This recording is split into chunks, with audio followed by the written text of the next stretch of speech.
Raden Ajeng Kartini. Siapa yang tidak tahu lagu ibu kita Kartini, ciptaan W.R. Supratman. Lagu ini terinspirasi dari seorang tokoh wanita hebat bernama Kartini yang memperjuangkan kesetaraan dan pendidikan perempuan Indonesia. Kartini lahir pada tanggal 21 April 1879 di Jepara, Jawa Tengah. Nama lengkapnya adalah Raden Ajeng Kartini. Gelar Raden Ajeng menandakan bahwa Kartini merupakan keturunan bangsawan.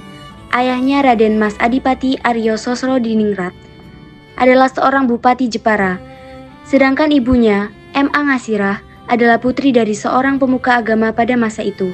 Terdapat peraturan dari pemerintah kolonial Belanda yang mengharuskan seorang bupati memiliki istri seorang bangsawan. Karena ibu Kartini berasal dari kalangan biasa, ayah Kartini akhirnya menikah lagi dengan putri Raja Madura bernama Raden Ajeng Morjam. Kartini kemudian memiliki total 10 saudara, baik saudara kandung maupun tiri. Sebagai anak dari pejabat tinggi pemerintah, Kartini memiliki kesempatan untuk sekolah di Europoort School, sekolah untuk keturunan Belanda dan Eropa, yang setingkat dengan sekolah dasar. Di sekolah Kartini belajar bahasa Belanda.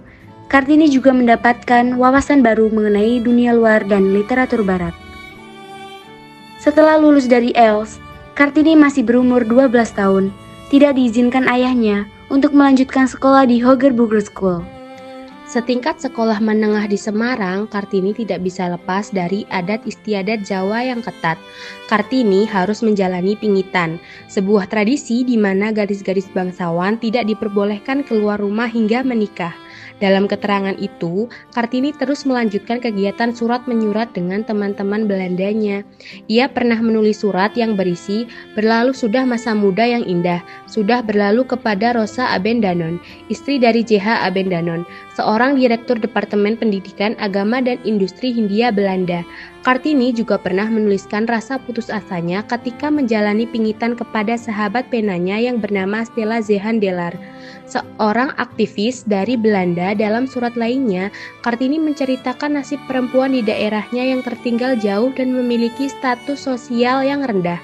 Menurut Kartini, perempuan seharusnya mendapatkan kesetaraan dan kebebasan dalam masa pingitan. Kartini tetap melakukan hobi membacanya. Ia membaca buku-buku modern kiriman kakaknya R.M. Panji Sosro Kartono. Kartini juga membaca buku dan majalah dari dalam atau luar negeri milik ayahnya. Dari hobinya itu, Kartini belajar banyak hal mulai dari sosial politik hingga sastra. Kartini kemudian membuka sekolah untuk perempuan dan mengajar bersama dengan adik-adiknya yaitu Rukmini Kartina dan Sumarti. Sekolah yang Kartini buat tentu tidak memiliki kurikulum seperti di sekolah Belanda.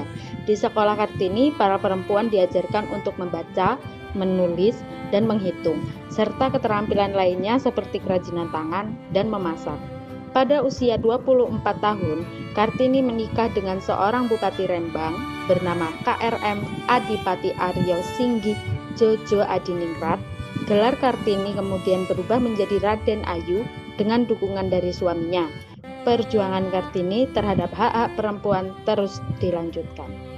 Pada tanggal 17 September 1904, Kartini meninggal 4 hari setelah melahirkan putra pertamanya, bernama Susalip Cucu Adiningrat. Jasad Kartini kemudian dimakamkan di Desa Bulu, Kabupaten Rembang, Jawa Tengah. 7 tahun setelah meninggalnya Kartini, mengumpulkan dan membukukan surat-surat yang dikirimkan Kartini kepada teman-temannya. Di Belanda, buku tersebut kemudian diterjemahkan dengan judul Hadis Gelap. Terbitlah terang buku tersebut mulai mengubah cara berpikir masyarakat Belanda terhadap perempuan pribumi, khususnya Jawa. Buku itu kemudian menjadi inspirasi bagi pergerakan wanita Indonesia. Kartini tidak hanya menulis surat tentang hak-hak perempuan seperti yang sudah banyak dikenal saat ini, ternyata juga menulis tentang kritikal terhadap kebijakan pemerintahan kolonial Belanda. Hal ini terlihat pada surat-surat lengkap Kartini yang diterjemahkan ke dalam bahasa Indonesia dengan judul Surat-surat kepada Nyai R.M. Abendanon, Menteri dan suaminya. Dalam rangka melanjutkan perjuangan Kartini terhadap pendidikan perempuan, keluarga Van Deventer, salah satu tokoh politik etis Belanda, saat itu mendirikan sekolah Kartini di Semarang. Setelahnya, berdiri juga sekolah Kartini di Madiun dan daerah lainnya. Pada 2 Mei 1964, Presiden Soekarno mengeluarkan surat keputusan Presiden nomor 108 tahun 1964 yang menetapkan Raden Ajeng Kartini sebagai pahlawan kemerdekaan nasional. Presiden Soekarno juga menetapkan 21 April sebagai Hari Kartini. Raden Ajeng Kartini adalah simbol dari semangat dan keberanian perempuan Indonesia. Meskipun tidak sempat melihat perubahan besar dalam hidupnya, perjuangan Kartini membuka jalan bagi wanita Indonesia untuk memperoleh pendidikan dan hak-hak yang lebih baik. Berikut adalah kisah tokoh dari seorang pejuang yaitu Kartini.